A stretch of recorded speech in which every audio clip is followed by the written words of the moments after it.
আজকে আবার আমি চলে এসেছি সেহরি করতে। সিঁড়ি করতে।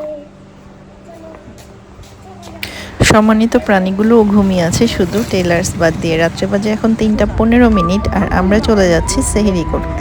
আর স্বাভাবিকভাবেই এত রাত্রে রাস্তাঘাট এত ফাঁকা যে খুব ভালোই লাগছিল রাস্তা দিয়ে যেতে। উইদিন 23 মিনিটসের মধ্যে আমরা যাত্রাবাড়ি থেকে মিরপুর পৌঁছে গিয়েছিলাম। আমাদের যাত্রাপথে টিএসসিতে কিছু আপু ভাইয়া ছাড়া রাস্তায় আর তেমন কোনো মানুষজন দেখিনি। আর আমরা সেহরি করতে চলে গেলাম বাঙালিয়ানা ভোজে, কারণ বাংলা খাবারটাই শ্রেয়। আপনাদের চিন্তা হতে পারে যে বাঙালিয়ানা ভোজ তো ওয়ারিতেও আছে, প্রান্তপথেও আছে, তাহলে কেন মিরপুরে? আসলে রাস্তা এতটাই ফাঁকা ছিল যে যেতে যেতে আমরা কখন মিরপুরে চলে গেছি সেটাই টের পাইনি। মিরপুর বাঙালিয়ানা ভোজের এন্ট্রান্সেই আমার প্রাইসটা বেশ ভালোই লেগেছে। তারপরে যেতে যেতে দেখলাম আমাদের মতন অনেকেই আপু ভাইয়ারা সেহরি করতে এসেছে বুঝি, তো দেখে বেশ ভালোই লাগলো।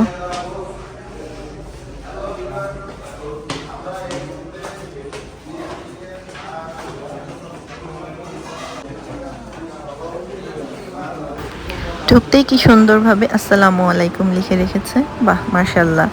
প্লেসটা মন্দ নয়, বেশ বড়। আর এত বড় প্লেসে আপনি ফ্যামিলি নিয়ে এসে বসে খেতে বেশ ভালোই লাগবে। আমাদেরও বেশ ভালোই লাগলো আর কি এত বড় প্লেসটা। আর সবচেয়ে বড় ব্যাপার প্লেসটা বড় এবং পরিষ্কারও বটে। এবার আসা যাক আসল ভোজের গল্পে।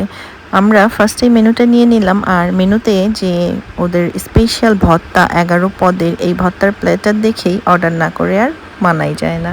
তো ফার্স্টেই আমরা ওদের 11 পদের ভর্তাটা অর্ডার করে নিলাম, সাথে তো লাটকা খিচুড়ির বেশ ভ্যারাইটিস ছিল, সেটাও একটা নিয়ে নিলাম। এবারে ছোট্ট একটা পরামর্শ, ওদের একটা ভর্তার প্ল্যাটার আছে যেটা 269 টাকা, এবং আরেকটা ভর্তার প্ল্যাটার আছে সেম জিনিসই, এটা জনপ্রতি 169 টাকা। সেম প্লেট, সেম সাইজ এবং সেম পরিমাণ।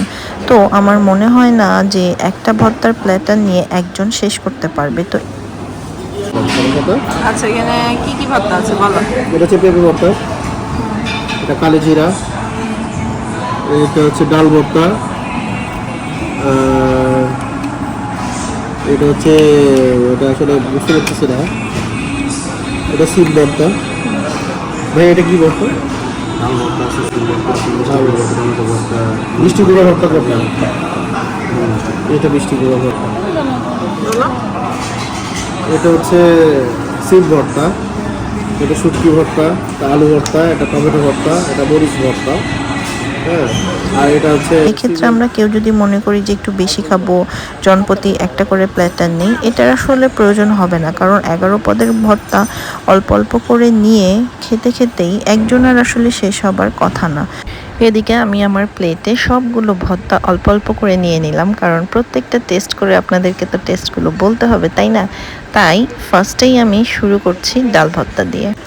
এদিকে ডাল ভর্তা, সিম ভর্তা, শুটকি ভর্তা, আদার্স যাই বলেন না কেন, অন্যান্য সব পদের ভর্তাগুলোর মধ্যে আমার প্রত্যেকটা ভর্তাই বেশ ভালোই লেগেছে। এদের খাবারে ওরা আসলে যেটা বুঝলাম, খাবার নিয়ে কোনো কম্প্রোমাইজ নেই, তারা খাবারের টেস্টটা বেশ ভালোই লেগেছে, বাট পরিমাণটা একটু কম। যেমন যতটুকু ভাত দিয়েছে, 30 টাকার ভাতে পুরো ভর্তা দিয়ে খেতে খেতেই আসলে শেষ হয়ে যাবে, ওনারা কোনো রিফিলও করে না। আপনার যদি এগেইন ভাত লাগে দেন আবারও 30 টাকা দিয়েই ভাতটা কিনে নিতে হবে। এদিকে আমার প্রত্যেকটা ভর্তা দিয়ে অল্প অল্প করে ভাত ট্রাই করতেই ভাত অলমোস্ট শেষ হয়ে গেছে। আর সাথে আমরা নিয়ে নিয়েছিলাম গরুর লাল ভুনা, যেটার প্রাইস 250 টাকা এবং পিস ছিল 5 থেকে 7 টুকরো। পিসগুলো সাইজ দেখেই আপনারা বুঝতে পারছেন, বাট এটার টেস্টটাও বেশ ভালোই ছিল। মাংসের পিসটা ছোট, বাট ওরা চাইলে আপনাকে ঝোল মানে গ্রেভি যেটা সেটা রিফিল করবে। আর এদিকে ছিল হাঁসের মাংস, হাঁসের মাংসর পিসটাও বেশ ছোট ছিল এবং 2 পিস ছিল, সেটার প্রাইসও ছিল 250 টাকা। লেটকা খিচুড়ি, হাঁস ভুনা, গরু ভুনা সব কিছু খাবারই বেশ ভালোই ছিল। ওদের লেটকা খিচুড়ির সাথে যে ডিম ভাজিটা অন্যান্য সময় ওরা চাইলে আলাদাভাবে ভেজে দেয়, কিন্তু ওই সময় আসলে রান্না শেষ হয়ে গেছিলো, এই জন্য আমাদেরকে আর ভেজে দেয়নি। তো এই যে আজকে আমাদের সেহরির খাবার দাবার শেষ হয়ে গেল, বাঙালিয়ানা ভোজে খেয়ে আমরা যথেষ্ট সন্তুষ্ট, আমার অনেক ভালোই লেগেছে।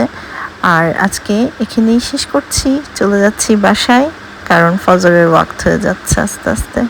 সো ভালো থাকবেন, সুস্থ থাকবেন। আর ভিডিওটা কেমন লাগলো আপনার মূল্যবান পরামর্শ অবশ্যই মন্তব্যের ঘরে লিখে দিবেন। আর এমন আরো ভিডিও দেখার জন্য অবশ্যই আমার চ্যানেলটা সাবস্ক্রাইব করে দিয়েন। Thanks for watching. আল্লাহ হাফেজ।